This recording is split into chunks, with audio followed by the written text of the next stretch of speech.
Mohammad Nadeem official में खुशामदीद। उम्मीद आप सब खैरियत से होंगे। आज जो मैं नुस्खा लेके आया हूँ वो बवासीर के मुतल्लिक है, जिन लोगों को बवासीर का मसला है। वीडियो शुरू करने से पहले अगर अभी तक आपने मेरे चैनल को सब्सक्राइब नहीं किया, मेरे चैनल को सब्सक्राइब कर लें और बेल आइकन को दबा दें। अब चलते हैं वीडियो की तरफ। जो मैं नुस्खा लेके आया हूँ वो सिर्फ 2 अज्जा पर मुश्तमिल है। जो पहला उसका अज्जा है वो है रेठे का छिलका और जो दूसरा अज्जा है वो है हीरा कसीस। रेठे का छिलका आपने लेना है 30 ग्राम और हीरा कसीस आपने लेनी है 15 ग्राम।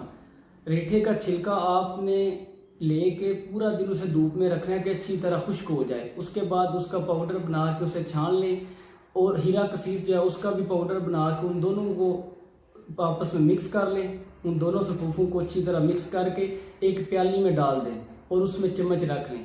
जब ये सब आप कर लेंगे तो उसके बाद आपने गाय का दूध 2-3 कतरे उसमें मिलाते जाना है और उसे चम्मच के साथ हिलाते जाएं।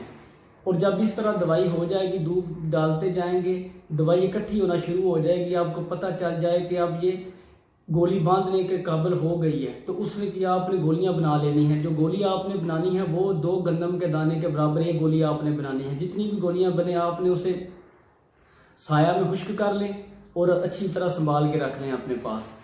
और उसके बाद जो इसकी मिकदार है वो 1 गोली सुबह और 1 शाम को दही की छाछ के साथ आपने इस्तेमाल करनी है।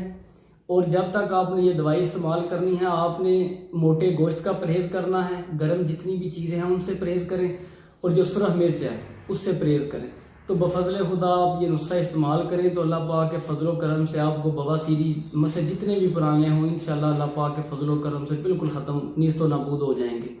अगर आपको मेरी ये वीडियो अच्छी लगी है तो लाइक कीजिए, शेयर कीजिए और कमेंट ज़रूर कीजिएगा। नई वीडियो आने तक के लिए अल्लाह।